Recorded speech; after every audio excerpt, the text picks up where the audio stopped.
దేశవ్యాప్తంగా ఎన్నో పార్టీలను గెలిపించేందుకు వ్యూహాలకు పదును పెట్టే వ్యూహకర్త చాయ్ పే చర్చ నుంచి నవరత్నాలు అనే నినాదాల వరకు దేశ రాజకీయాలను మార్చిన మాస్టర్ మెండు ఆయనే ప్రశాంత్ కిషోర్.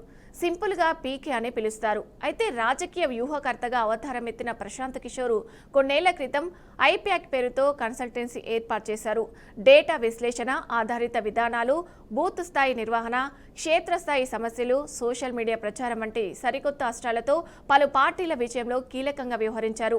చాయ్ పే చర్చ, అబ్కీ బార్ మోదీ సర్కార్ వంటి నినాదాలతో 2014లో మోదీ ప్రచారాలను కొత్త పుంతలు తొక్కించి ప్రధాని పీఠంపై కూర్చోబెట్టినప్పటి నుండి 2019లో జగన్ను, మొన్న తమిళనాడులో స్టాలిన్ను సీఎం పీఠంపై కూర్చోబెట్టే వరకు పీకే తనదైన ముద్ర వేసుకుని దేశవ్యాప్తంగా రాజకీయంగా ఎంతో పేరు తెచ్చుకున్నాడు.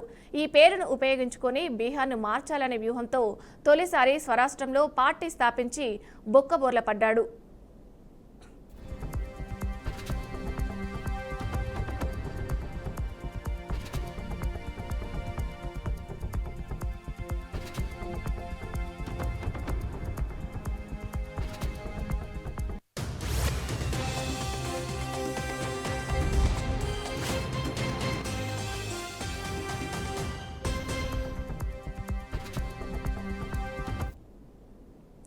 ఎన్నికల వ్యూహకర్తగా దేశ రాజకీయాల్లో తనదైన ముద్ర వేసిన ప్రశాంత్ కిషోర్ సొంత రాష్ట్రంలో మాత్రం తొలి ప్రయత్నంలోనే ఘోర పరాభవాన్ని చవిచూశారు.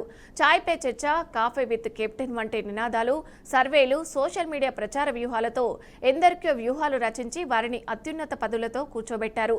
ఇక్కడ ఉత్తరప్రదేశ్లో యోగికి రోడ్ షోలు, బీహార్లో నితీష్ నాయక్, అలాగే పంజాబ్లో అమరీందర్ సింగ్కు కాఫీ విత్ కెప్టెన్, ఏపీలో జగన్, నవరత్నాలు, కేజ్రీవాల్కి ఉచిత సలహాలు, బెంగాల్లో దీదీకి బంగ్లా, నిజేరు మెమయోకో ఛాయ్, స్టాలిన్కు సలహాలు అందించారు. తన వ్యూహాలతో 2014లో మోదీని ప్రధాని పీఠంపై, యూపీలో యోగిని, బీహార్లో నితీష్ను, పంజాబ్లో అమరీందర్ సింగ్ను, కూడా ఏపీలో జగన్ను, అలాగే ఢిల్లీ పీఠంపై కేజ్రీవాల్ను, తమిళనాడులో స్టాలిన్ను, బెంగాల్లో మమతా బెనర్జీని, ఇలా అందరినీ సీఎం పీఠంపై కూర్చోబెట్టిన పీకే వ్యూహాలు తనకు తాను మాత్రం వ్యూహాలను రచించుకోలేకపోయారు. వినూత్న విధానాలతో దాదాపు అందరినీ గట్టెక్కించిన పీకే సొంత రాష్ట్రంలో మాత్రం చతికిలపడ్డారు.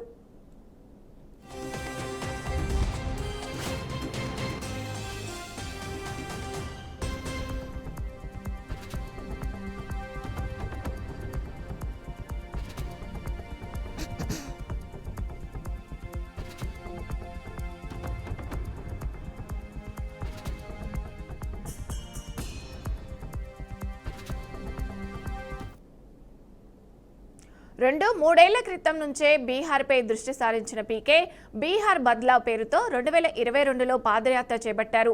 వందల కిలోమీటర్లు ఇంటింటికి తిరిగారు. బీహార్ రూపురేఖలను మార్చే ప్రయత్నం చేస్తానని చెప్పిన ఆయన జన్ సురాజ్ పార్టీని స్థాపించారు. సామాజికవేత్తలు, మేధావులు, మాజీ ఉన్నతాధికారులను ఏకం చేసే ప్రయత్నం చేశారు. రాజకీయ నేపథ్యం, నేర చరిత్ర లేని కొత్త ముఖాలను పరిచయం చేశారు. ఉద్యోగాలు, విద్య, ఆరోగ్యం, వలసల కట్టడిపై వాగ్దానాలు ఇచ్చారు. అధికారంలోకి వస్తే మద్యపాన నిషేధాన్ని ఎత్తివేసి దాంతో వచ్చే ఆదాయాన్ని అభివృద్ధి కోసం ఖర్చు పెడతానన్నారు. ఆయన సభలకు, రోడ్ షోలకు భారీ స్థాయిలో హాజరైనప్పటికీ వాటిని ఓట్లగా మార్చడంలో వెనుకబడ్డారనే అభిప్రాయాలు వినిపిస్తున్నాయి. దీంతో తన సొంత రాష్ట్రంలో తన కోసం తానే పన్నిన వ్యూహాలు బెడిసికొట్టాయి.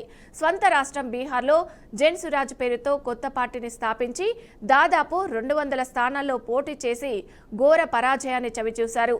దీంతో తన సొంత రాష్ట్రంలో వ్యూహాల కోడ్ పనిచేయలేదని, పీకే ఫార్ములా ఫలించలేదని, పీకే వ్యూహాలు పీకేకే బెడిసి కొట్టాయని కామెంట్స్ వినిపిస్తున్నాయి.